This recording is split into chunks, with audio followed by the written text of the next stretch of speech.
Okie dokie. Hughes just said that his controls have stopped working, so he's had to change the log in to leave the chat. I saw he left it. Well, Wagwado Focarinos, thank you very much for tuning in today. We've got a brand new series underway. We have the HHTCR Season 1, Round 1 here at Tokyo Expressway, the South Outer Loop. And today I'm joined by a very special co-host, commentator who has been the co-commentator for, and you're going to have to help me here, Andrew, the sim racing... Car, sim and race driver show. We've been trying to get him to change it for years. We wanted him to call it something that had my name in it. I wanted him to change it to something with my name in it, and apparently that's not on because it's his show. But apart from that, he's been doing a show for 3 years now on YouTube, which focuses on racing, real racing, driving, and he's a big sim fan. And then in the past, year, more than a year, it's been very much concentrating on the sim racing side of things, and most people know about it. It's actually called the Car Sim and Race Drivers Show with you, Patrick. Sim and Race Drivers Show, and if I'm right in saying so, he has some pretty special guests on there then? He's had a few, yes. We've had the likes of David Perel, Josh Alexander. Nice. Yeah. We had, I've forgotten his name. I want to call him Lightning McQueen, but it's Mikhail, the 4 times world. I tend to be very funny and very, very humorous person.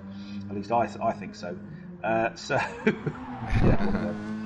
4-time Gran Turismo Sport World Champion. We've had, who was the Paliero, the lovely Italian lad who's also very quick. Didn't he win a World Championship recently? It begins with an M, is it? I know who you mean, I just can't remember. He interviewed I wanted him to say, he's Italian, and he had the right voice to say, Peter, stop. Stop. But he wouldn't, Hugh wouldn't ask him because he was being miserable and old, even though he was young. So, I blame Hugh Hattrick for everything, especially my bad looks.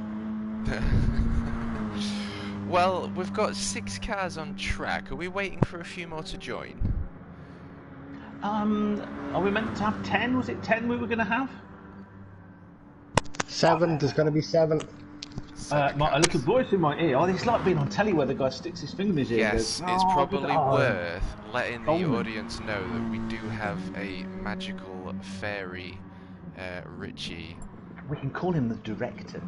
Yes, the magical fairy director. Or would he be the producer? Hello. There he is. So he's going to update us on any comms for any information, such as... If we get anything wrong, he'll... yeah, we're going to get sacked. Well, I don't think so, because obviously we bet that he is. We're the talent. He's just, back office, innit? Oh, I love being able to kill me.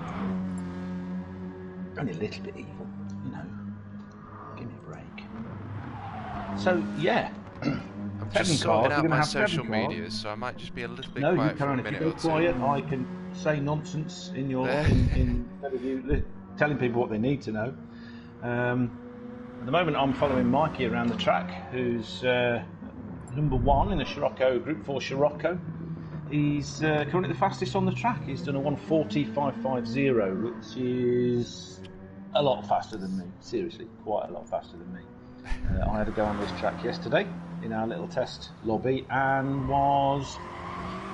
Well, I won't use the word I'm thinking, but it means really bad. Well, it looks like make your own word up to mean really bad in whatever language you're listening in. Well, Mikey is making his way down into the heaviest braking section here at Tokyo Express, and it looks like we've got 3 drivers in the pits that is about to pass. So we've got Moomin, Daiko in the 66 Volkswagen, and of course Mr. Kentucky Fried Chicken. makes you go faster, helps you slip by with KFC grease and I can't remember how many spices, secret ingredient to increase your own special success ballast.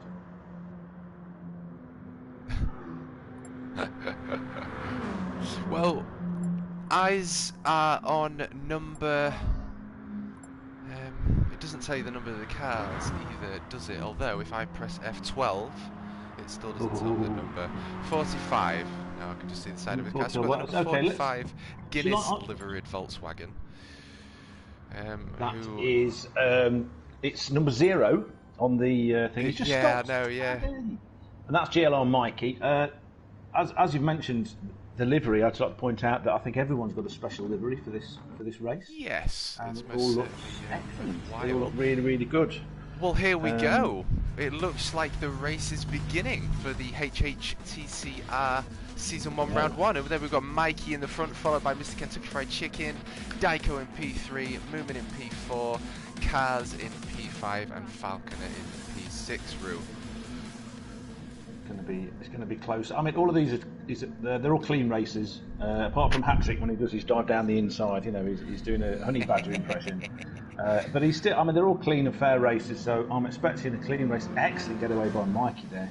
Really, really good, and a pretty good getaway by whoever's in. Oh, TMKup, German friend. Excellent. That's it. Well, the green lights have got. We've got Kentucky Fried Chicken on the inside line in P2. We've got Daiko side by side with Mr. Kentucky Fried Chicken, and P4 is that Mr. Cars.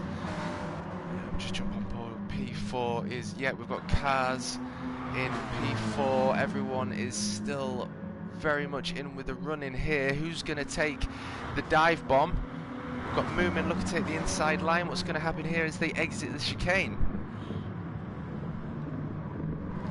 Can I just ask you, are you getting your feed from the YouTube feed or straight from the PlayStation thing? Straight from PlayStation, yeah. A little bit of a delay to YouTube, so...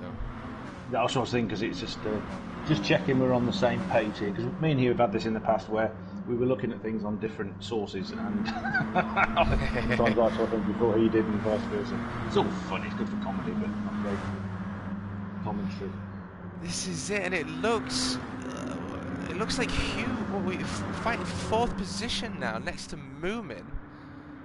And Daiko holding on for P2 as they enter the bridge section as we go back down, declining into the absolutely awful chicane. Let's see whether they can survive. Well, Hat-Trick slipped back to 6th briefly, and now he's back up to 5th. He's having his usual. I mean, there's plenty of laps. There's plenty of laps for him to make up his time. But his usual modus operandi is make up a few places in the first few corners, crash into someone, and then sort himself out, and then he can make it. It's what he does. It's normal. Well, Cars is in P2. Let's have a look. I will just split through. He's fought his way through that pack. Yeah. Cars is 2nd, yes, you're absolutely right. Superb. Oh, he's been issued with a half a second penalty. Has the position 2 Peugeot RCZ from Cars there. So that's going to mean that he's probably going to lose 2-3 positions, if not 4, as they enter the final chicane past the very strange pits. Side by side, they're going to go 3 wide through here under the tunnel. They are. That's superb. But no, nothing. Oh, there's a bit of love kissing there. A little bit of a love tap. Yeah. Love tap. That's the word. Don't give me BTCC terminology. Love tap. So it's put him in last position, Rue, having to serve that half a second penalty. It looks like he might go side by side with Moomin as they come up towards the bridge. He's going to take that because he's got the inside line. Oh, that was very brave by Moomin there. Very brave. And they're still side by side. This is superb. Now, Jakubov's in 2nd, but he's got a 1.3 second penalty that he's going to have to serve. So he may end up at the back because they're so close. A little bit of contact between the back runners as well, but Moomin has conceded that position to the 26th Peugeot. And who have we got in P1? Just as I said, we're going to have to watch this guy, the number 45 Volkswagen in the GLR logo, showing love to his racing team. And what have we got? We've got a lap time of a 1:41, so he's very close to the 1:39s. I want to be seeing 1:39s really. We've got P2. Now Hugh Hattrick has taken P2 from Dyko in P3. 25 minutes left to go. He's running a lap time of a 1:41.7, and finally jumping on board with Dyko in the podium position P3. We've got a lap time of a 1:43.3, but he is right in the tail end of Hugh Hattrick, Rue. Yes, there's only, what, 0.3 of a second behind, according to my screen. There is a bigger gap from Mikey in the front back to Hugh than is separating the next 5 cars, which is amazing. Think about it, it's a very close racing, apart from Mikey, who's just got Guinness power and he's off. He's gone, absolutely, and it looks like Dyko is probably going to want to make a move here.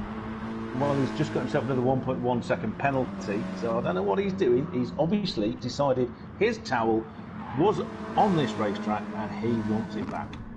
That's what's happened. And not only is Mikey rocking the group for Volkswagen Sirocco, not only is he leading, not only was he the one to watch in this split of the HHTCR series, he's also currently rocking the fastest lap.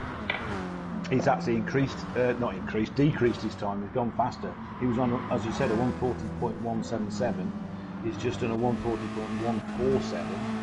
And it's only small margins, but that's very consistent. Very consistent. Yes, and 8 seconds, just over 8 seconds, is P3, who is obviously hunting down the KFC connoisseur as they come up to, again, the heaviest braking section on the 100-meter board. Can he clip the apex? He needs to get it in. He's a little bit wide there, late apex, but nevertheless, he's still in the slipstream. Kept his speed. I think he did very well there. See, I'd just like to, boast mildly that I predicted what he was doing very well. First lap, terrible. Well, half a lap, mad. Half a lap, bad. And 400 laps, brilliant. So, obviously if he was racing Teo, he would have slid off by now. He's going defensive against the 66 Volkswagen. He's now gone side by side as they make their way up the bridge section of Tokyo. He's got that position on Hugh, but Hugh's got to switch back. Brilliant. And very good. The German driver is got a 0.8 of a second penalty to serve. Hugh Hattrick gone into the wall. He's going to concede that position to Cars. And he's got, because he cut the corner and he's got a concurrent penalty as well. I was watching him yesterday when he was going over those corners. Oh no, he hasn't got a penalty. I thought he did. I do apologise. It must have been a car behind him. But he's lost a few places there because those curbs are vicious in that chicane. Absolutely. And if you hit him just right, you can gain a bit of time. If you hit him wrong, you fly into the air, and that's what he did. And he bashed into the concrete barriers that are there. So now he's got to do all that work again. It's a pity, really, as David Coulthard always says, that he's fighting someone that had a 8.9 second penalty. It would have been better to let him pass, stay with him, and let the penalty take him back behind, so he didn't have to worry about it again. But yes. So says someone that would currently be doing times of 2 minutes 17 seconds and waving at everyone as they flew past. So what can I say?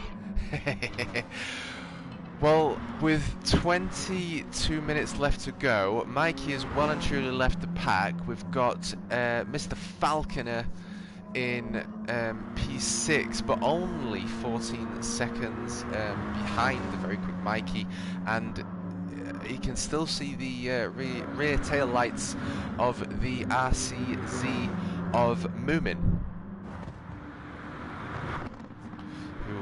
who looks like he's fighting for P4 against Hugh, but ran wide. He's gone into the wall. We're going to just jump on board with Hugh Hattrick and see how he traverses his way through the chicane, all drivers fighting for control.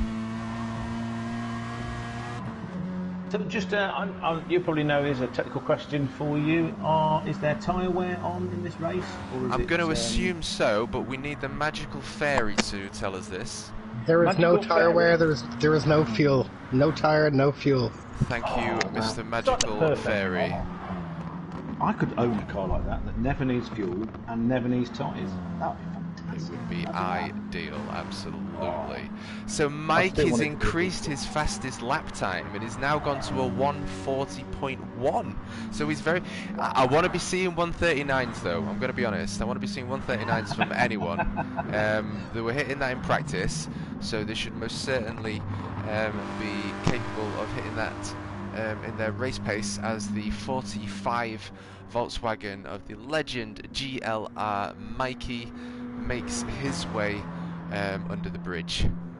The legend in his own lifetime. Well, I mean, as the magical fuel that doesn't disappear reduces and his weight isn't going to reduces too, obviously he'll get faster and faster. He'll just get into it and just do a great job. I think that's what's going to happen here. Well, it looks as though he's got the lines perfect here. He's just entered and exited the bridge and now the chicane. He's not touched the sausages. He's chucking the car in. You can see the suspension working hard. He's really chucking that car in, but it's very stable, so it's no surprise that you can't even see P2 now on the camera shots. It's something like nearly 11 seconds gap. So, right, let's pretend he's Lewis Hamilton and we can ignore him now. If you could just continue commentating, Rue. I've got some comments saying I'm not reading chat, so if you want to, I'm just going to read chat. If you can commentate for a little minute. That's fine. Sorry, chat. I can see you, JJ. Stop whinging. Behave yourself. So we're so into the race, and this is the first time, and we are obviously brilliant. Obviously, Matt's more brilliant than I am. But you know, stop whinging. You carry on. You dealt with it. Well, you type those. The first comment is Rue, the Albanian state washing machine company, is faster than you. Now that's going to be. Is that going to be? Let's see. Who's saying that? I'm thinking it's probably going to be somebody from Dublin, but it might not be. Stephen Scott. Could it be Stephen Scott? Hey, I heard that. What? I no idea what you're talking about. What? P3 also has an interval of a 1.3 to P2, so realistically, we've got a battle for P2, for P2, 3 and 4, P4 being Hugh Hatrick, who was also responsible for that comment, but we've also got I've just seen it. I kill him. I kill him dead. Whiskey File, who I'm assuming that's GLR JD, he's got his money on GLR Mikey, and given that he is most certainly rocking P1 as he's crossing the start-finish line, it looks like he's got his money in the right place. Any penalty costly on this track? Mikey in a class of his own, love of McGuinness. Who is hosting Split 1? That's been answered. No worries at all. Legend, thank you. Are you in the YouTube? I am in YouTube. I've got my computer screen here, and I'm using my telly for watching the stream. They'll stream the race. So yes, we have them both. It's just on the multitasking mode. I've just answered a comment by Mr. Scotty, Stephen Scott. Where's Jess? Why isn't Jess laughing at what I'm saying? This is traditional. Jess is meant to be laughing at what I say and weeing herself or something similar.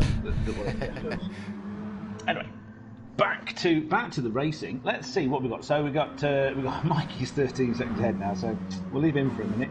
And second, we've got the Akabub, who's doing a great job considering he's got another half-second penalty, but he's still pulling away or keeping a gap. Yes, he's now hitting a 140.037, so we're closing towards the 139. I haven't got the live timing.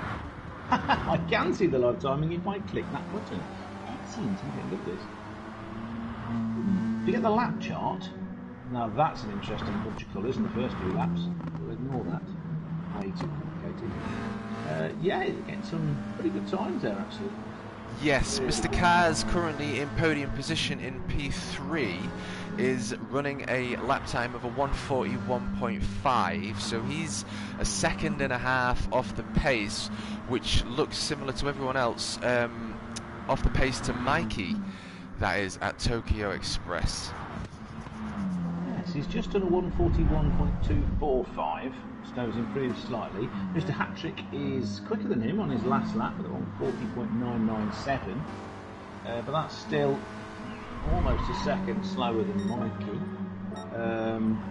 That's almost as slow as a nuclear-powered washing machine would be. Not that I'm upset. Yes, I'm being told in chat by Jack Balding, Racing 25, that you can, so you know we mentioned earlier, the left side, it's only saying the car names, you can change that to people names, so we're all learning. I'm just waiting for him to tell me how. Come on, JJ, you're 13, you're genetically, technically savvy, sort yourself out and tell us, no good hiding it. We've got a .086 for the battle for P2. Daiko going side by side with cars now. Up to over the bridge. Daiko going on the inside. He's got that. There's a little bit of a love tap. He's got the line as they come up towards the most horrible chicane here at Tokyo Express. What's going to happen? As they enter and now exit, the 66 Volkswagen has taken P2 away from cars, now putting him back into P3, and Mr. Kentucky Fried Chicken is hunting the P3 of cars. Yes, he's got a 0.3 second penalty though, which won't help, but there is. I mean, Cars was unlucky there because he had the outside line going into the chicane. Diakabub was able to take the correct line, and he had no choice. There would have been a Stewards inquiry and tears and threats of legal action from Red Bull.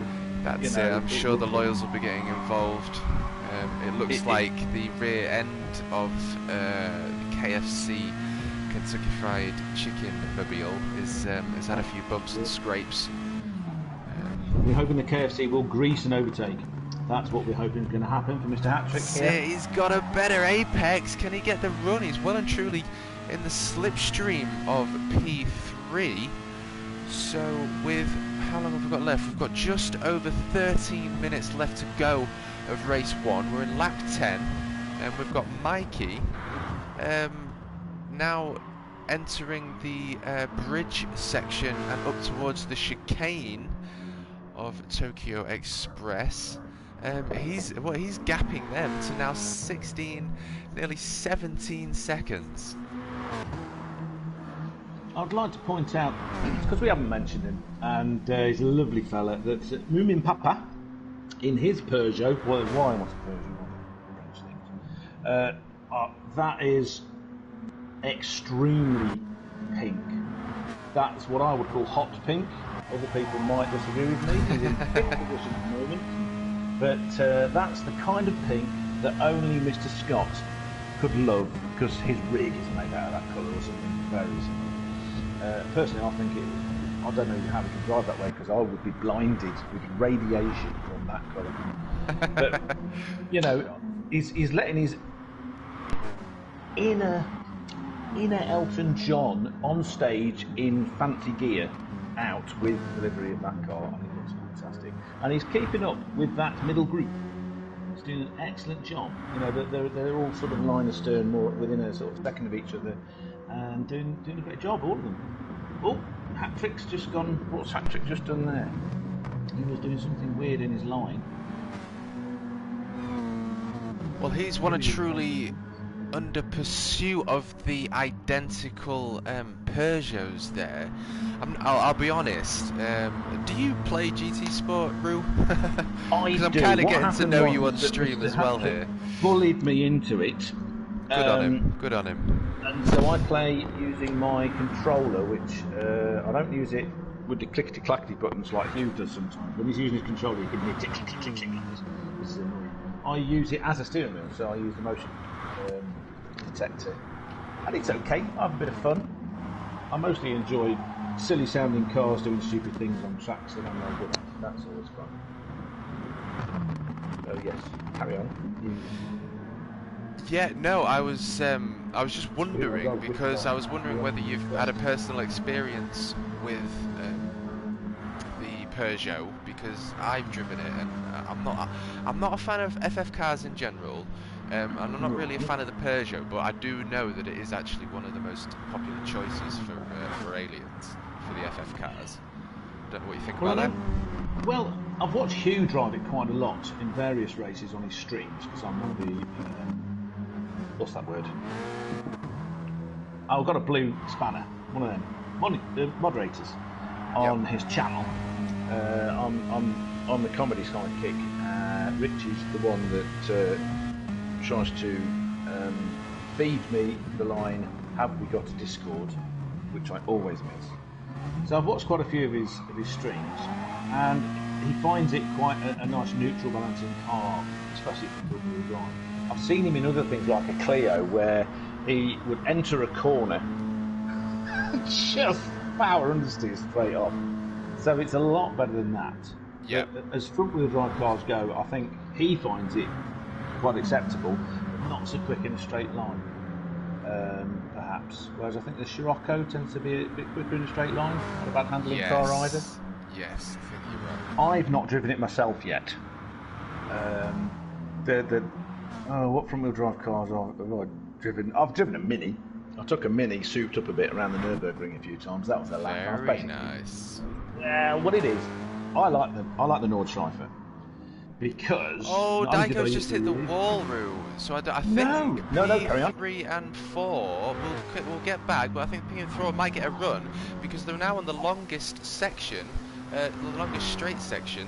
So I'm just going to jump on board with the 66 Volkswagen and see whether the pack can actually hunt him down. We've got a pack of Peugeots in the rear. He's got a 3-second penalty as well. The weird thing about the penalties on this is that it said 3 seconds a second ago, and now it says 2.2. So I'm completely confused. That will have to be something that the manager will have to sort out or explain to me. So he's got a 2.2 second penalty. So we're just coming. Yeah, they've definitely caught up. They've made up some serious time there. They're now right behind him. Look, they've caught up to a few seconds. I don't understand how that works. Well, when I first saw the penalty, it said 3 seconds. Then it said 2.2. It went round the hairpin there, and it counted down to 1.1. Yes. So with these type of penalties, you how do you say the word? You I don't know the word. Spread over parts of the lap.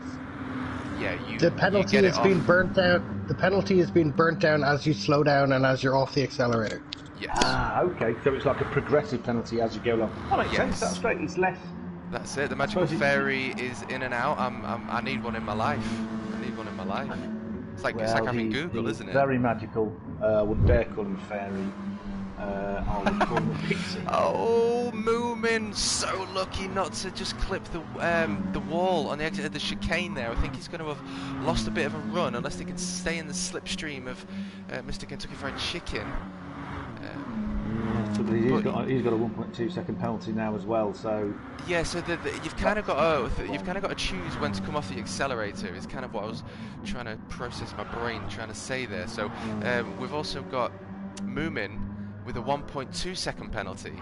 So every time you're sort of letting go of the accelerator, it takes about 1/10 of a second for it to register, and then you every 10th yeah. So ideally, Moomin wants to be catching up to the pack and then taking off his penalty, coming off the accelerator, because at least he'll still be in slipstream range, and therefore he's not gonna lose too much time or position. Because we've got a fight for P2 here. Look at this. 0.2 of a second. That's superb. But there's only 0.3 of a second back. 0.2, 0.3, 0.3. This is incredible. Now we've only got 6 minutes left.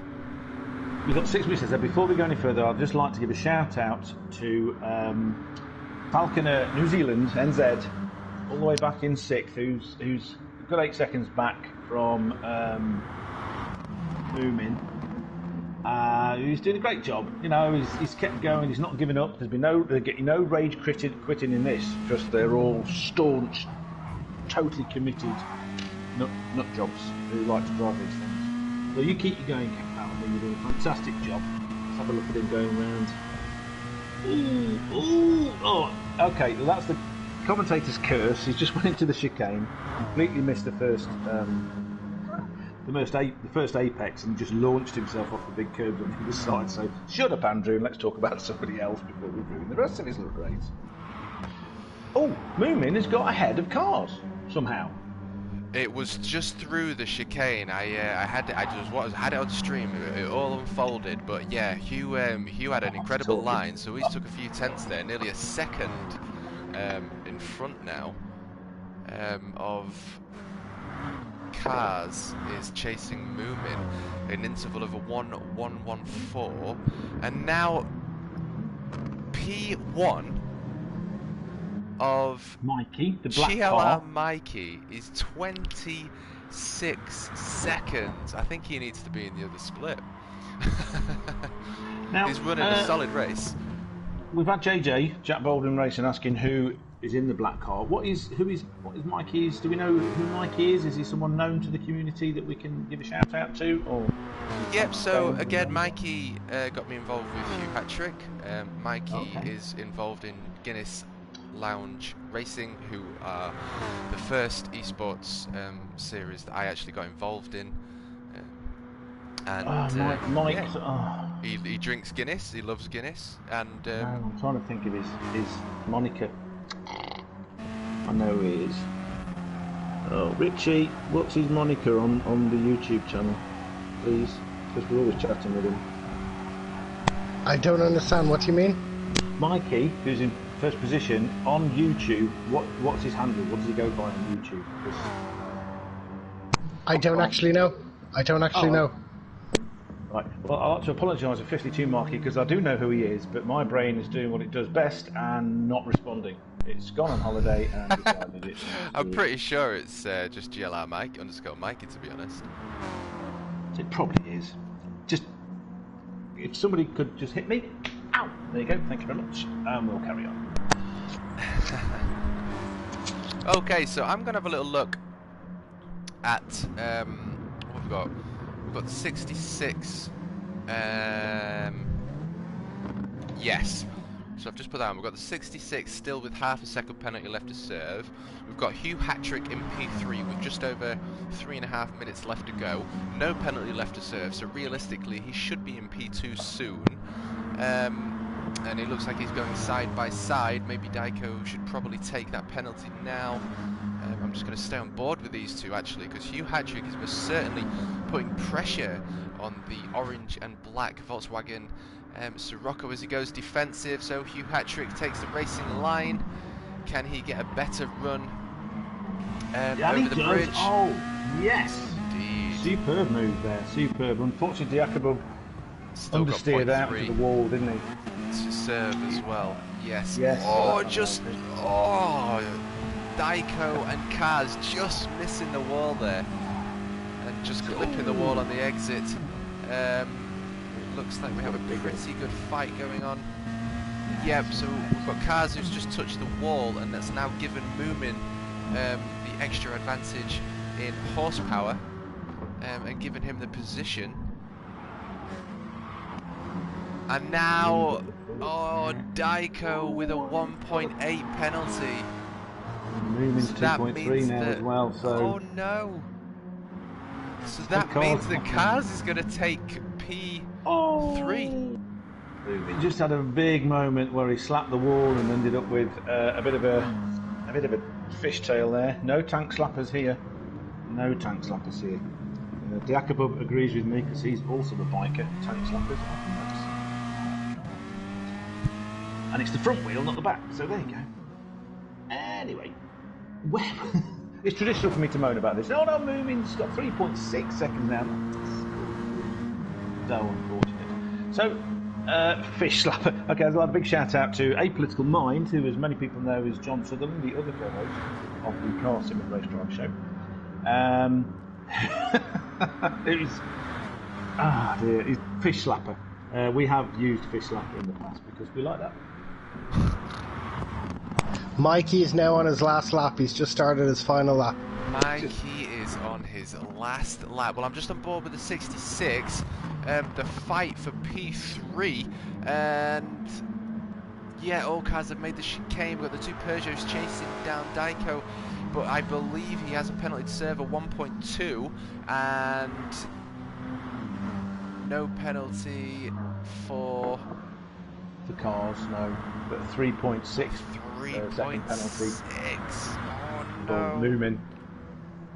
Yeah, and Obviously that being could caught smoking mean from it, he should. that Mr. Falconer, the legend from New Zealand, could most certainly be in with a position here if indeed they need to slow down. 22 seconds behind, so probably not. I would predict not. She's 22.6 seconds behind.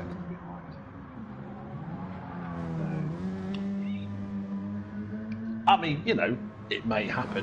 Never say never. Oh, Daiko is now P1. He's lost a few positions there. Falconer now in chasing at the 66 Volkswagen down as Daiko now hunts Moomin in the beautifully coloured Peugeot RCZ. The blancmange. Let's call it the flying blancmange. Oh, the blancmange has just touched the wall there as well. Pressure's most certainly getting to all drivers as they over the bridge and down into the section. It's all kicking off through. Daiko just, oh wow, he was scraping. He's got no paint left on that side. He was scraping all around that around that sort of long right-hand bend. And of course, Moomin's just had to serve a little bit of his penalty there, so he's way down now. So he's got another 2.3 left to serve on it. So, oh, that's such a shame. He was doing so well, but what a great race! What a great race! And let's see, is it going to be possible for Falconer to cross the line before he's timed out? I think so. Should be okay. He's 20 seconds behind now. We believe in you, Falconer. Come on, There you can do he it. is. Finish the race. Yeah! Oh, showing off on the line, absolutely. Giving the viewers what they want. That's what I like to see. Give that man a cookie. What a great race. What a great race. That was an incredible race, and it's time to congratulate the number 45 Volkswagen Sirocco that is GLR Mikey, taking a pole position and fastest lap there. That's excellent. Mikey was slightly dominant, just a bit. Mr. Hattrick in second place, making up for his first lap, which, I mean, I don't see a problem with his first lap because he's so entertaining. You know, the only thing I regret is we couldn't hear him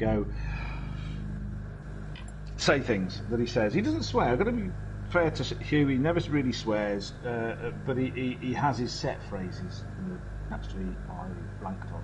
I can't think of them. So, there you go. What a great commentator I am. It's a pleasure. You got Murray Walker, who's 150,000 years old when he retired, and he was still better able to keep up what was going on than I am. Never mind. Yeah, that was that really was an absolute pleasure to commentate over, and it was a pleasure commentating with you, Rue. And I'm most certainly looking forward to the next split because these are the faster runner times, if I'm right in saying so.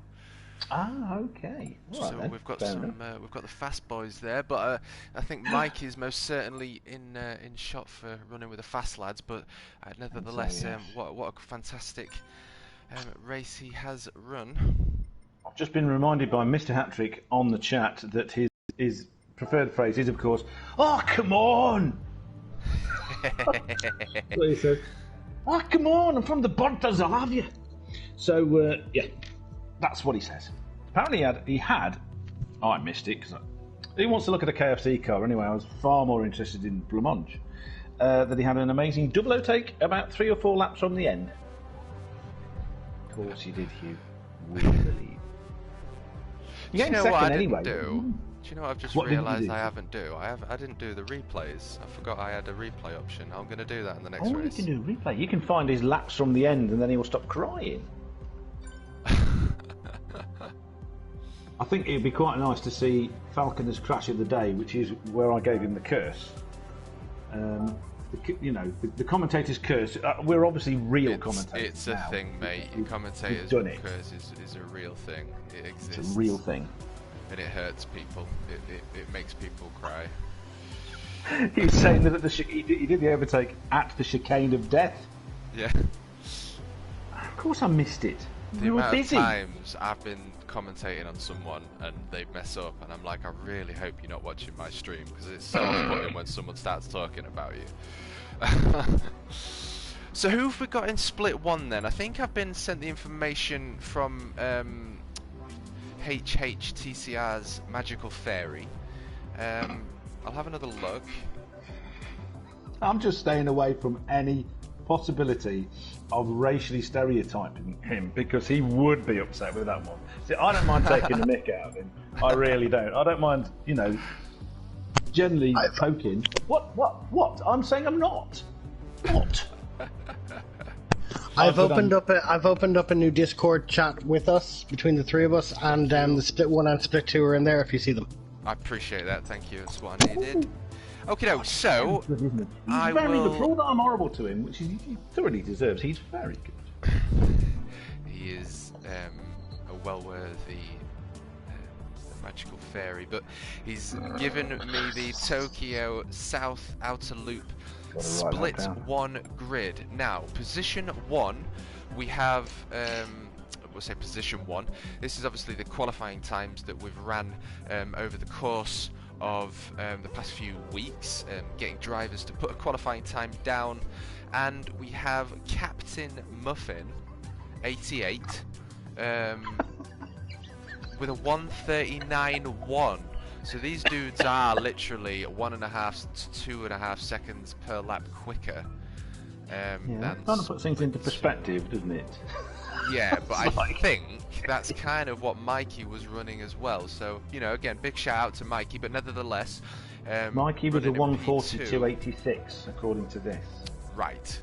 Well, we've got VQS Jack in now the lobby, and he's qualified with a 1:39.342. Podium P3 is Scotty with a 1:39.432. So 1:39.16, 1:39.34, 1:39.42. And GLR JD 1:39.46, GLR Seal 1:39.9, and Mountain Goat with a 1:40.2, and GLR Racer 1:40.2. This is going to be close. They're all running some serious times, so I'm excited for this one. What will be interesting to me is the thing that Mikey had really was that he was quick, but he was consistently fast. And of course, he had the advantage that he got a good launch off the line, so he immediately put a little bit of a gap, so he wasn't having to defend against anybody or anything like that. But still, very consistent times, very consistent. Absolutely, it needs to be commended. But nevertheless, we are waiting for the rest of the drivers to line up in the pits. We've got Titanium, GLR JD, VQS Jack. Okay, so just the 3, and we're waiting for 4 more. So we're waiting for GLR Racer, Dougie the Legend. GLR JD is here. We're waiting for Mountain Goat. We're waiting for Scotty and Captain Muff with a 1:39.164. While we're waiting on them, if you go into at the very bottom where it says driving options, if you go to then the very bottom to detailed settings, and the second one down should be display driver names. Legend. You're welcome. Is this in the spectate thing, is it? Yes, it goes to that's just for the live stream that's going on, yes. Yeah. Marvellous. So I've just gone back in. But you're probably worth doing it for yourself as well, though, because it'll give you the driver names instead of just the car names. So in the spectator options, was it in spectator options? Because I've already played with those. Yeah, so if you back out of spectator, No, it goes to driver. it's driver options on the main menu. Driver The options, little of course, the yes. cog driver options, and then down to the very bottom of that is detail settings. Detail settings. Second one down. Display driver names. Display driver names. Display driver names. Marvelous. Perfect. Yes, the magical fairy is king of saying things. Very good. Okie doke. Honestly, So you need to set up another thing, Richie. King of saying things. we've got the number 55, Neil the Seal, joined us, and also GLR's Dougie, GLR Racer, GLR has JD, is it? joined us. So it looks as though we are beginning to get this grid lined up. No, we're not. We've only got 3 in. There's only 3 people currently. One's in the pit. Oh, they need to enter. Okay, they need to enter. And the weird thing is that I can change my camera angle so I'm in car with them and this kind of stuff when I'm spectating in the practice, but I couldn't do that in the race. Oh, Scotty going through the chicane like a madman. But he does that because he's driving a pink car in his special basement.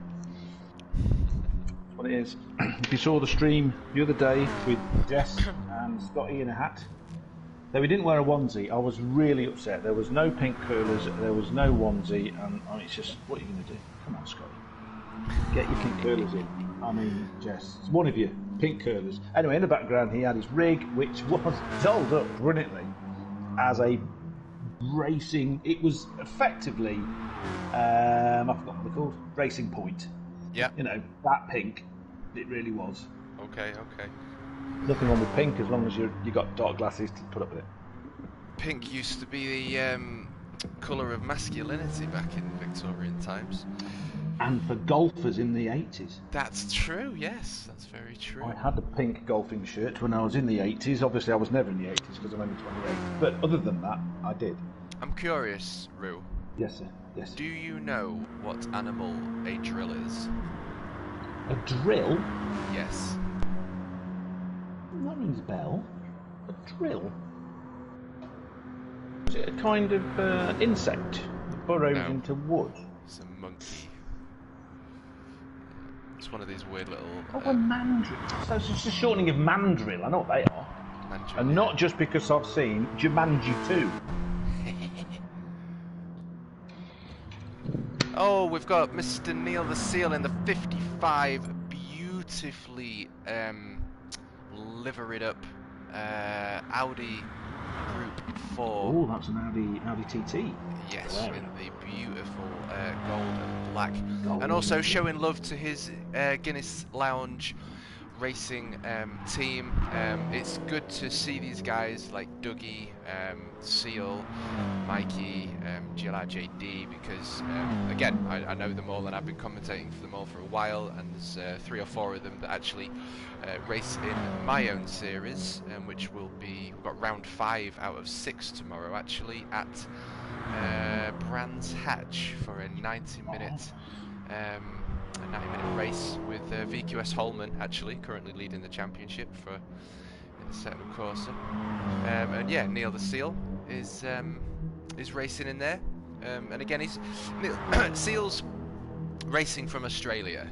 So what time are we on now? It's nearly 10 o'clock, so it's coming up to maybe 7 o'clock now, but 8 o'clock for me is when we start my streams, and that's 5 in the morning for him.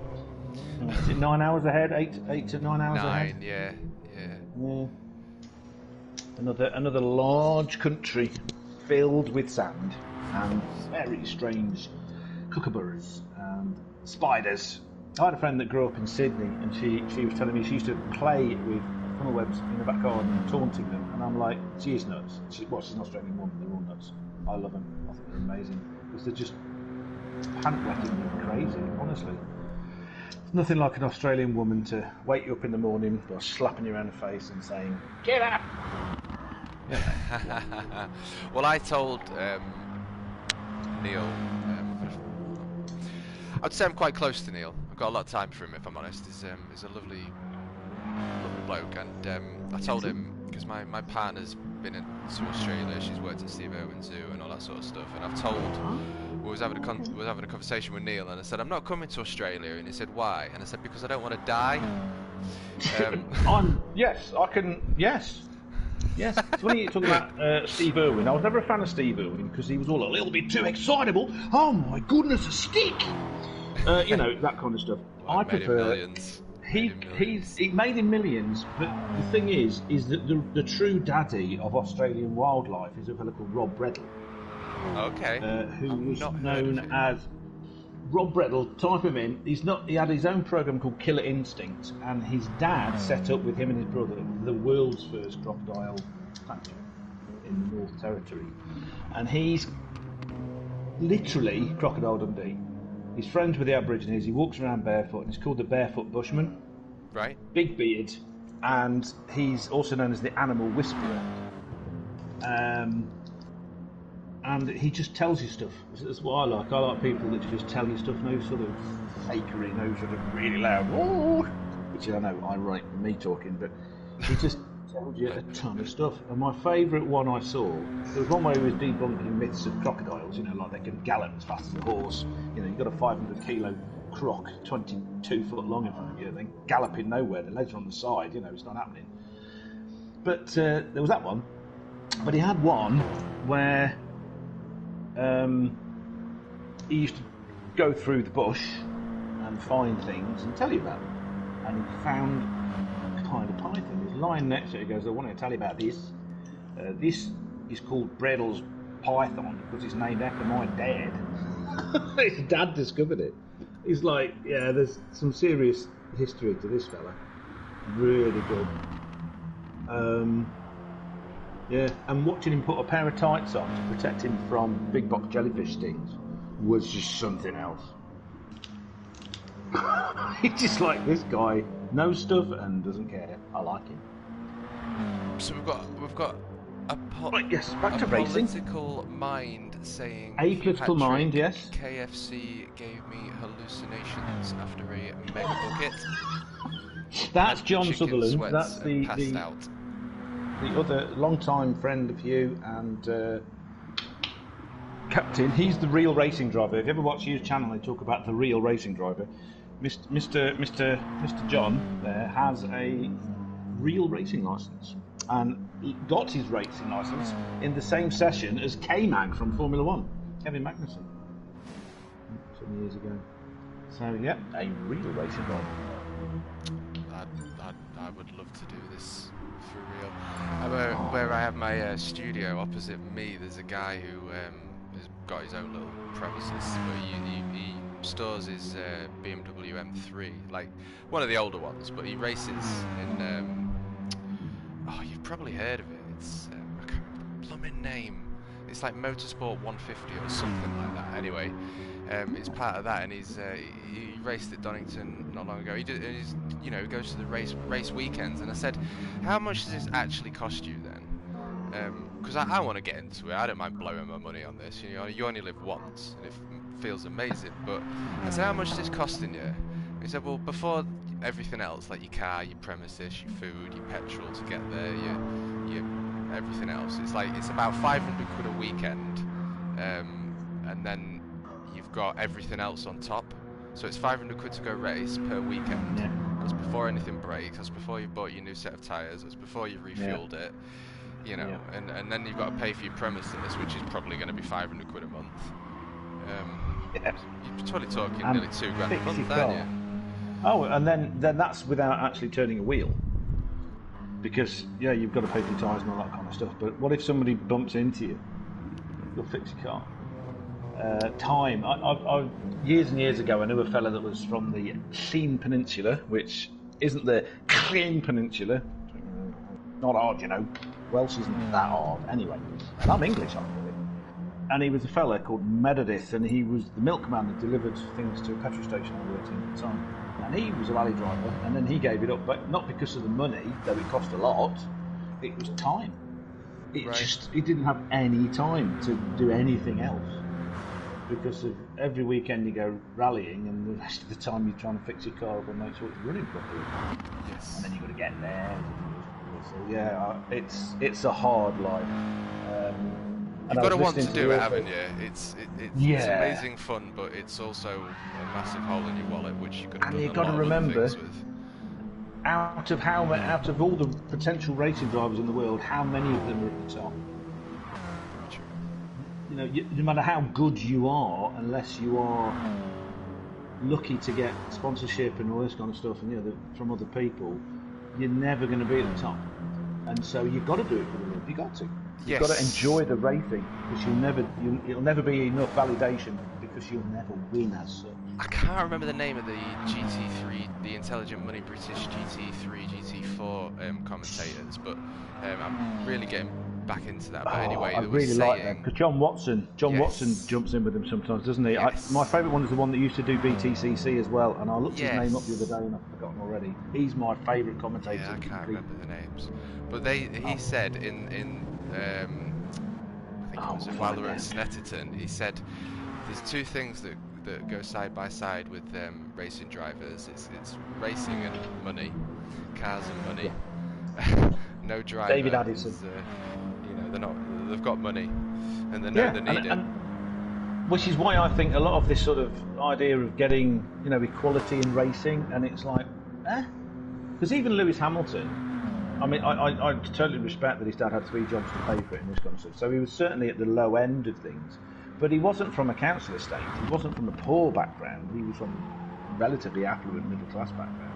And then his dad had to work his guts off in that arena to make enough money. And then Lewis had to be good enough to be noticed, and also determined enough to get himself noticed. That all had to add up together. For most, and I'm not talking about the billionaire sons like in that buy teams, Aston Martin, or pay for Williams, Latifi. I'm not talking about them. Or buy Haas, nearly. It's Dimarzipan. I mean, come on. Anyway, I'm not talking about them. But the rest, I mean, Perez brings something like 45 million to a team. So, in a way, the only reason he's driving is that he's fast and brings a bunch of money to his team. Yeah. I mean, not in the Red Bull case. They don't necessarily need that money, but with the other teams, like Racing Point, Force India, absolutely. So it's money. Always an advantage. You've got to have the backing. You've got to have the cash. Big bucks. I mean, I don't have a problem with that necessarily. It would be nice, because it was once. Britain used to be very good for having cheaper, fun forms of racing, hill climbs and Formula Ford and all this kind of stuff. And even, there used to be, I don't know so much now, I think it's a lot harder now for people to get into racing just to have a lap. And if you're over 10, because all these Ginetta Junior drivers, they're like 13, 14 years old, they're the old ones at 15. Well, you're getting a bit old now, mate. Well, that's what I like about the actual Assetto Corsa, the British Intelligent Money Assetto Corsa, because I read up about who founded it and why it started, and it was just for the love of motorsport. It wasn't for, let's do like you say, Formula 1, where it's all about generating money. It was just about people wanting to drive and like trying to make it a little more affordable and giving the option to anyone. And it's more affordable. It's still extremely expensive, but I think like you say, I think, and that's very much what I try and put over in my series for the sim racing. It's not, we all want to compete, and we do when you're on the racetrack, but you've got to enjoy yourself, because that's what we're all doing it for, isn't it? Yes. It's got to be a laugh. It's got to be fun. It's like watching the Formula 1. I don't know what your opinion of this is, but I've got quite strong opinions of this, which not everybody agrees with. And that when they try to artificially create,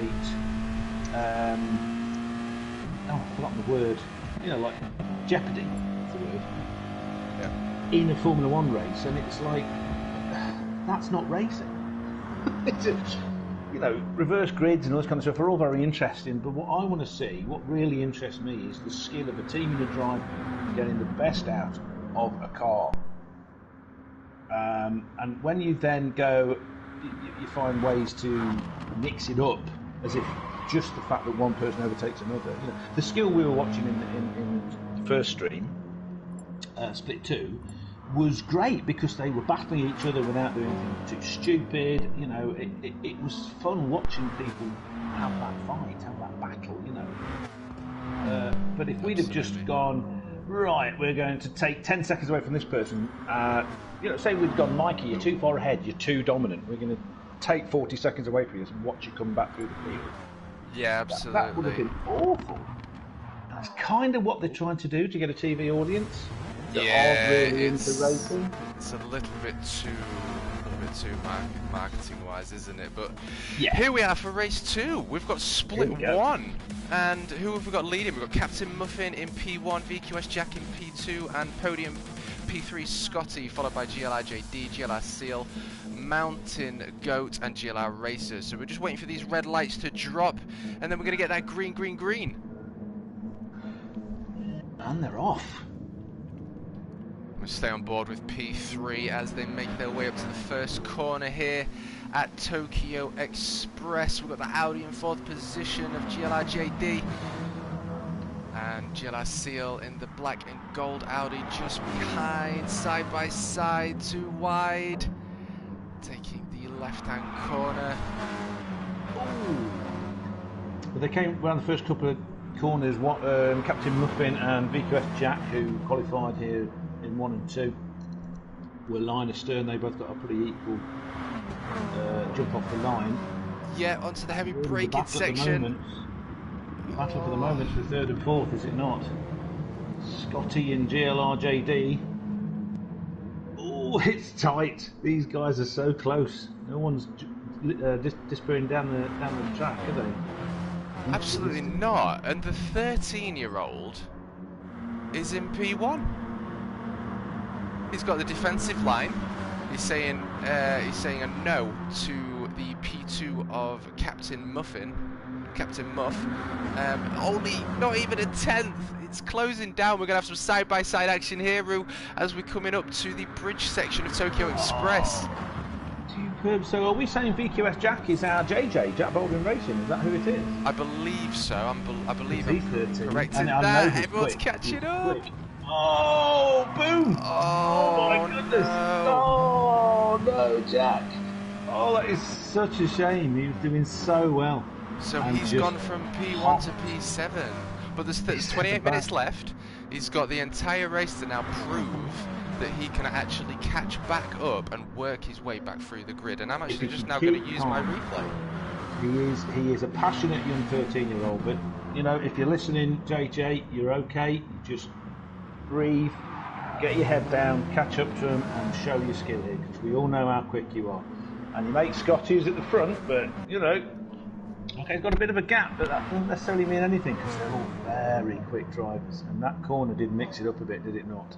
It did indeed, and I've just gone through the replay, and we've just seen that all unfold again, so I'm sure Jack's going to appreciate that. But, oh, we've got contact with the Volkswagen touching Seal of 55. The Volkswagen of Jack's already took a position back. It's just incredible. So GLR Dougie was right behind, I believe, the 55 Audi, and Jack obviously stuck it in there and took that position away. Let's see if he can do it again to the 55 Audi, who's just touched the wall there. Pressure, putting the pressure on, and then you start losing your concentration on the lines you should be taking, and it's so easy to make a mistake. Even I know that. Dougie's on the inside. Oh dear, he's fighting. They're fighting 3rd and 4th. Fighting. Sorry, 4th and 5th. Captain Muffin's got a little bit of a gap, but he has got a 0.3 second penalty there. Out the chicane, okay, and VQS Jack is in the slipstream. He is coming. He's got a point. He's got a half-second penalty, so that's going to take him back into the grips of Mr. Seal, your friend. Dougie, is it? Neil the Seal. Neil the Seal, sorry. The 55 Audi. All these GLRs, you see. These GLRs confusing me. I think he's putting a lot of pressure on the 55 Audi is VQS Jack, because Seal's touched the wall a couple of times now. He's only given it a love tap, if you will, to the wall. But I think Seal now just wants to get out of VQS's Jack's way and take the position away from Mountain Goat in P4. Good line coming out there to use the whole track. Give himself a good exit. Keep his speed up. It is Jack Baldwin, says on the side, yes. There's another nice bunch of liveries here. None of them are hurting my eyes, which is always good. I like the blues. I'm a fan of your blues and your greys. God, look at this go. Look how close they are. The Seal, look at him out on the outside. And he's passed before the... But Jack's gone up the inside of both of them. Jack's taken 2 spaces. Nearly taken 2. He's alongside. Look at this. Oh, they're coming to the chicane of death again. What's going to happen? Jack just escaped that by the skin of his teeth, and was a little bit more contact from Mountain and Seal there. How did he do that? And he's got a 0.3 second penalty, I believe, from either the touching the wall or that contact with Seal. Mountain Goat's got the 0.3. Dougie on the inside. I think we had that before. Jack's pulling away a little bit. He was very hot going through that chicane. I'm glad that he, because he didn't concede. He was on the outside line, and I think he just missed the wall as he exited the chicane there. Centimetres, or in old money, inches. And now Mountain Goat or putting in pressure really on old money, Jack. half a span. You know, people want me to be dead traditional. Half a span, 2 fingers. So I'm just going to jump back on board with P2. As P2 is only 0.107. I doubt it's even that, if I'm honest. It looks even closer. Well, let's just get the delta up. 0.141. It's kind of, it's 0.1 something. Oh, it's under 0.1 now. Look at this. It's not even a 10. Captain Muffin, and he's after Scotty. That's Mr. Scott. That's from the Belfast area with his lovely wife Jess, who were on our show a couple of weeks ago now.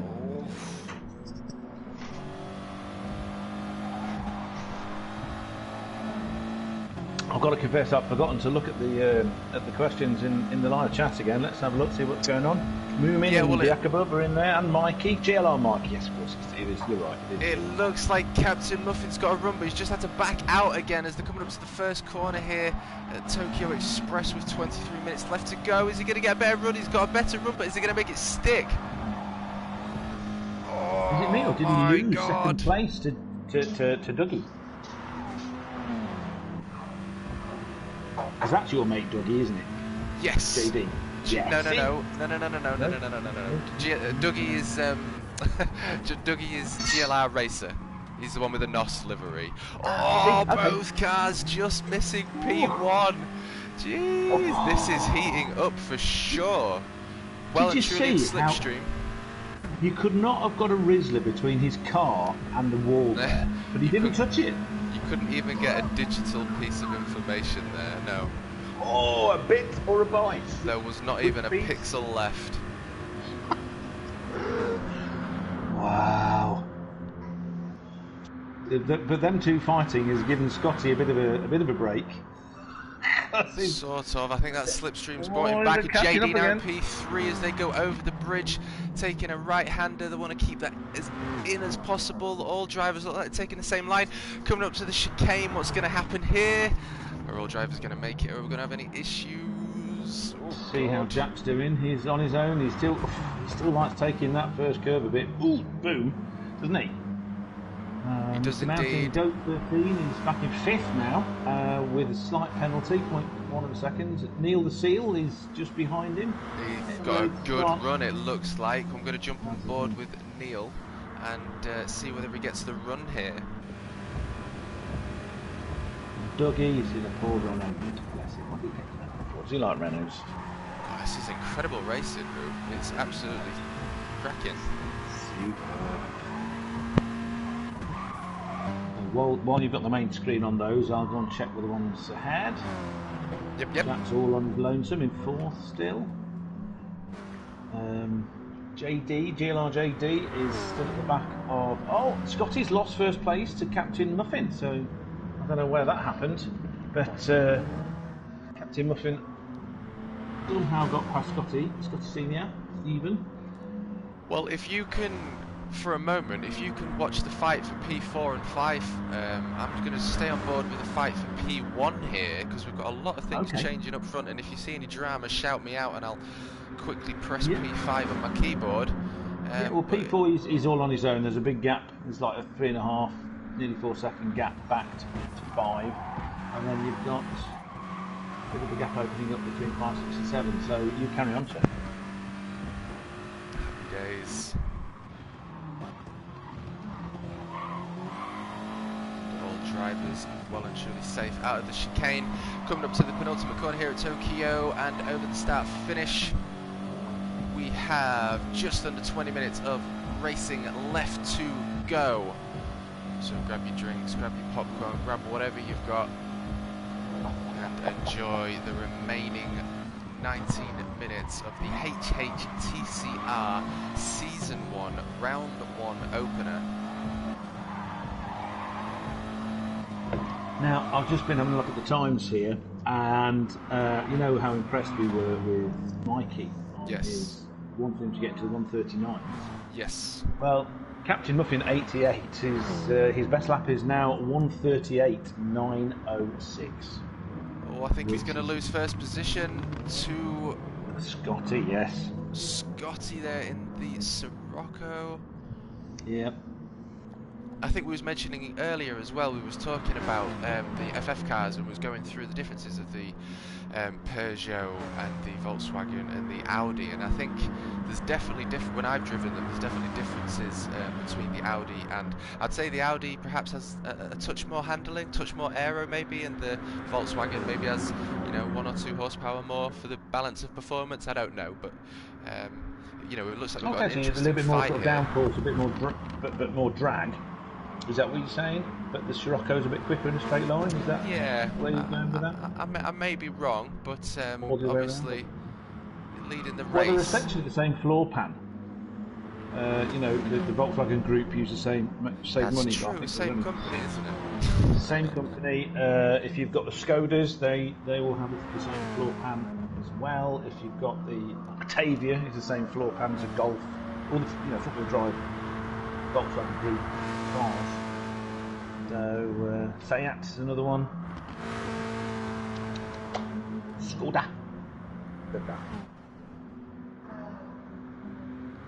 So Mountain Goat's running a lap time of a 140.131. You mentioned Scott is running a 139.296, and Captain Muff, oh, he's got a 140.44, I like the numbers, and he's side by side with Scotty, not quite able to make that stick though on the way out of the chicane there. JLI JD still well and truly in a comfortable, I'd say a comfortable podium position, but look who we've got in P4.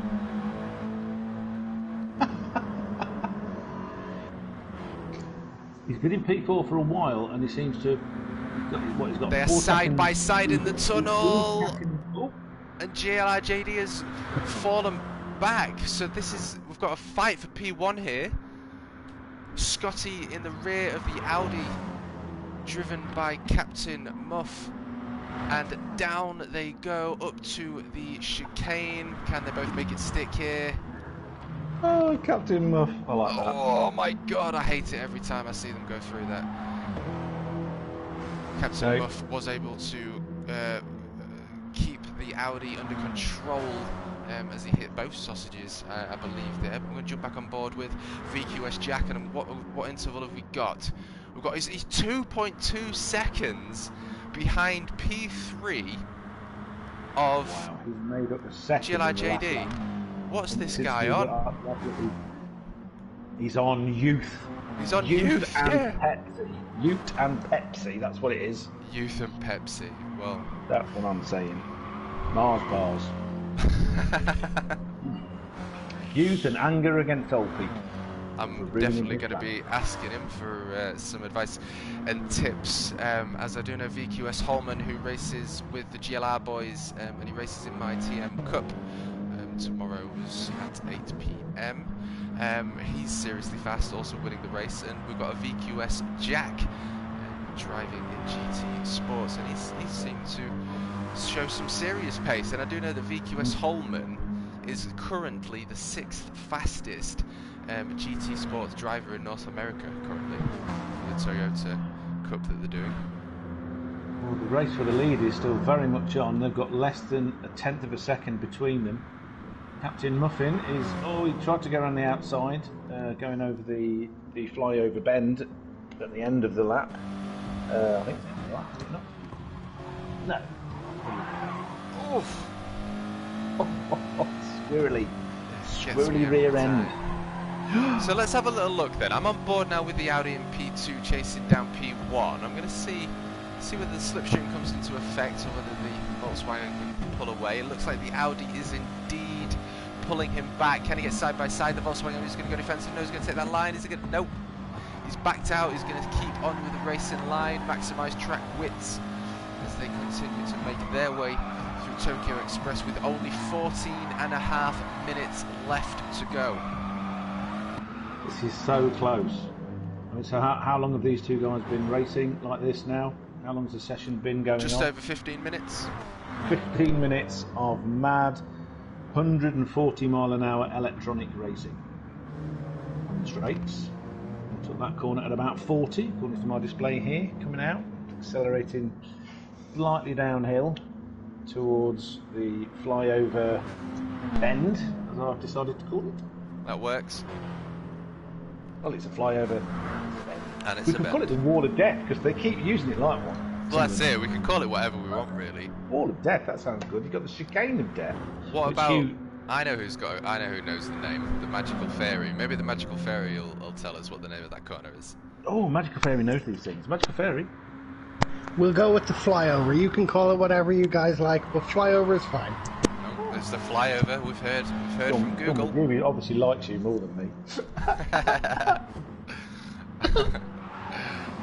Oh, every time the Audi, the number 8 Audi of Captain Muff goes through the chicane, he's constantly sideways and is losing exit speed to the longest straight of Tokyo here. It is not even in the slipstream of P1 Scotty right now, but it's still not very far behind. But P3 still in control is GLRJD, but he's still being hunted down by Jack, and I'm just going to check the interval. Now only a 1.975 Rue. Wow. Well, I've got to say, I am so impressed with Scotty's. I mean, I knew Scotty was a fast driver based on the interview that Hugh did with him some time ago. We did the interview a couple of weeks ago. Oh, touched the wall there. See, I've got to stop doing this. It's a death again. I was just going to say how consistently quick he is on and soaking up the pressure and maturity of the drive. 12 minutes to go, and he's, is he pulling away, or is he just keeping that gap? Because it's nearly a second now. It's amazing. It's brilliant. It's so brilliant. I'll read out the times. Okay, so that last lap was 1:39.232. The one before that was a 1:39.024. Wow. 1:39.767, 1:39.296, 1:39.6, and so on. And it goes on. They're all 1:39s, and they're all within half a second of each other easily. Just so consistent, so incredibly consistent. So Captain Muffin has a faster time, but his are ranging from a 1:40 and tend to be 1:39.6s for most of the others. So. Wow. Incredible. Wow. I mean, they're actually talking about these lap times in chat, and I think what Mikey's just said, give me a second. Mikey, I got a 1:40.037. a 1:40.037 twice in the race, which is fast, but it just goes to show how fast these guys are. Wouldn't it be nice to know what it is? I think a lot of it's got to do with sort of natural reaction times. I know, and I don't think it's my age, it's just the way I'm built, that if things happen too fast until I get into a routine with things, it just overwhelms me and I can't do it. So it's better for me to start slow and build up. I'd never be able to be one of these guys that can, like, I don't know, a Lewis Hamilton or a Verstappen, jump in the car, you know, your Sennas of the world, and just do a massively fast time straight out of the box. I could never do that. Yeah, absolutely. I'm not built for it. So these guys are in another league in that respect, I guess. But then, so I actually often wonder when people say, "Tell me your tips." It's like saying to Senna, "What is it you do that makes you better than everybody else?" It's like, well, it's not just what you do; it's whether you can do it. Yeah, you know? Absolutely. You know, that's just the way I look at it. So we. No, absolutely. We've got Diakabub earlier saying how much he hates this track. We've got GLR Mikey saying we've got, come on GLR, get the Guineas flown. It's like, which one? There's 3 of them in this case. So Jack's last lap was his personal best with a 1:39.3 Roo. Excellent. And he is catching up. It looks like he is. Oh no, he isn't. He's now at 2.347. So GLRJD is most certainly running a pretty solid and consistent race here. I'll just have a little quick look at his lap time, which is 1:39.668, and he's 3 seconds behind the fight for P1. Well, behind P2, but nevertheless the fight for P1. I'm wondering whether when Jack reduced that gap to like 2 seconds or just under 2 seconds earlier, I wonder if that was lap 8, because that Dougie, no, it's not Dougie, got it wrong again. JD, he did a 1:41.7 on that lap, so something obviously went on there.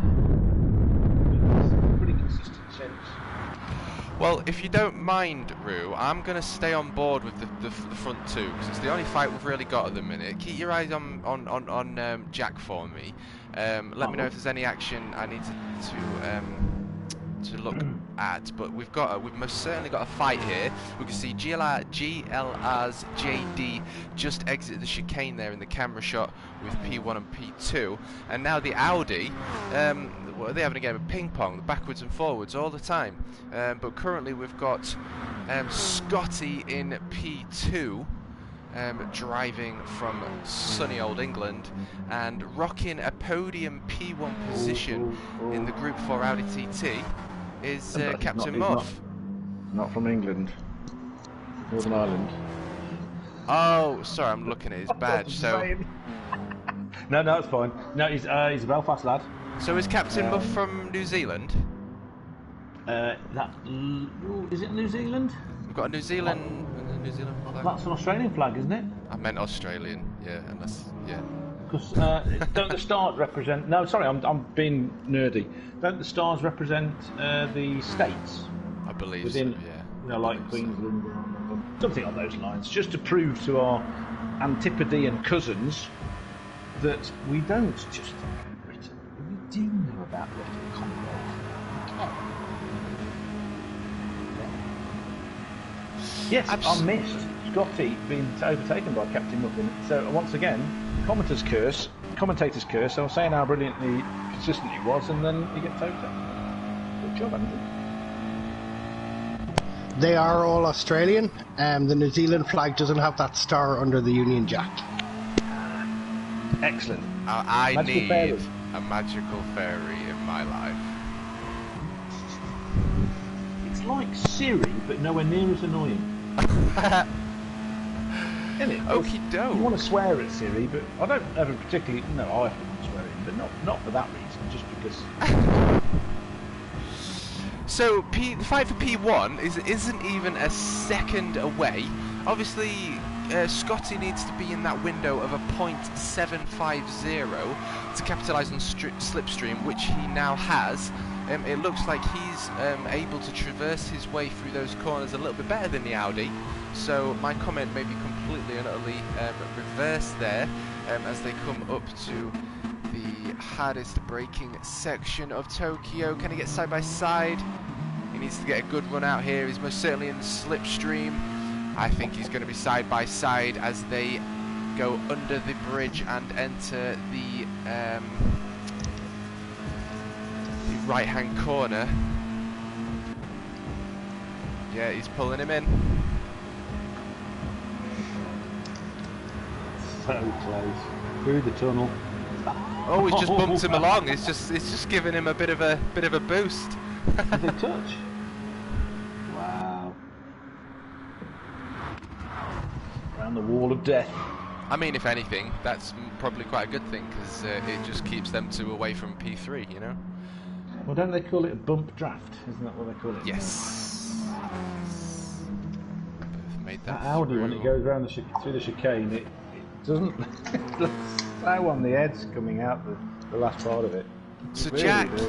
is a 1.754 behind P3 podium position of the American Guinness Lounge Racing JD, and he is also got a 0.3 of a second penalty to serve.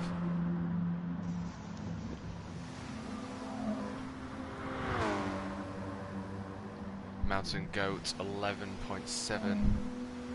Actually, And Jack. he's reining in there. He's made up a second on him, hasn't he? Wow. I'm being told here by Mr. Hattrick on the channel that you and I have to see above. At least, Matt, you're not saying Austin Martin. Austin Martin.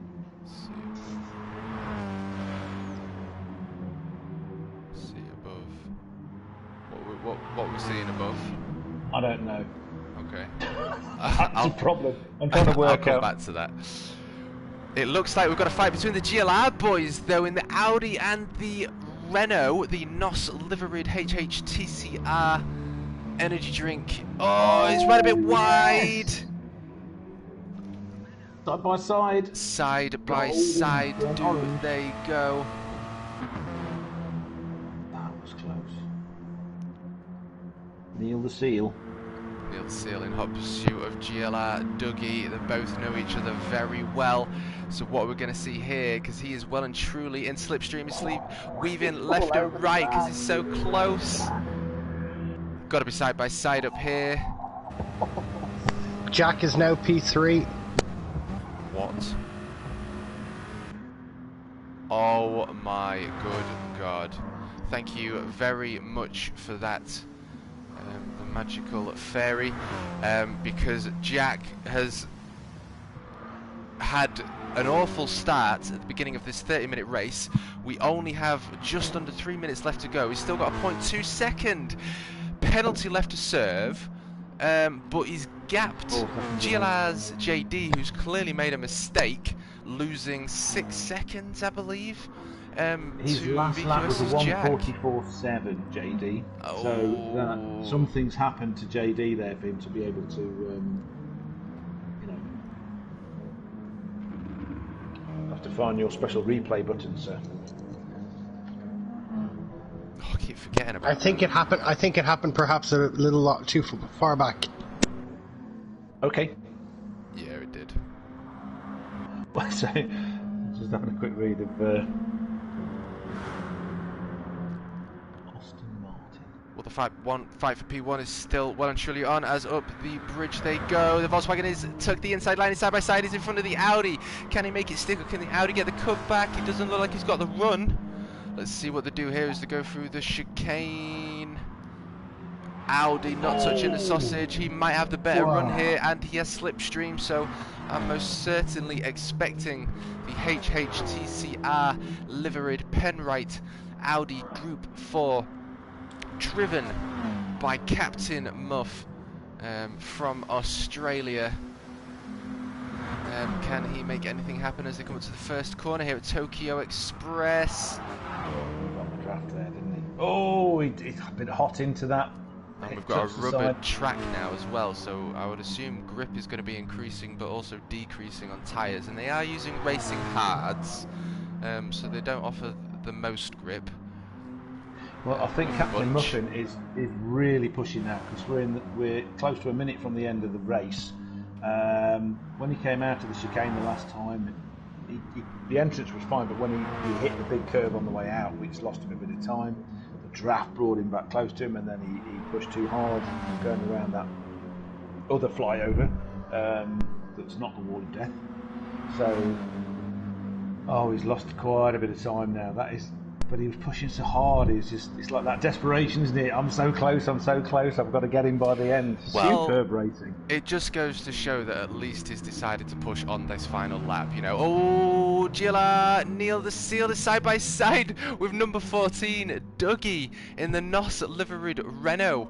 What are we going to see here? No, he's back in the toe of the Renault. He's going to have to make a move here with only 19 seconds left to go. We've got P1 going through the chicane, followed by Captain Muff, who's lost control. He's just missed to manage, missing the wall there. 0.1 of a second penalty for P3 VQS Jack, who's run an absolute solid race with an awful start, putting him in last position. 1.1 second penalty for 4th position GLI JD. Is that a finish? Have they took that home? It is indeed. So Scotty took home P1. Scotty finished with 2 seconds just before the start of the next lap. Wow. Captain Muffin P2, only a .877. Jack in P3, GLI JD in P4. My favourite position. You've done a solid race, mate. You've obviously been pushing and unfortunately just lost control. But nevertheless, we've got Mountain Goat in P5, running a solid race. And we've still got 55 and 14 side by side, but it looks as though Dougie's took P6 and Neil the Seal has taken P7. So that means that the victory goes to Scotty in the lime green Volkswagen. Congratulations. That was superb. That was absolutely fantastic. We had a little bit of information from the chat. GLR Mikey was saying that the Audi is better on the straights and the Scirocco is better in the corners. So it was the other way around. Good.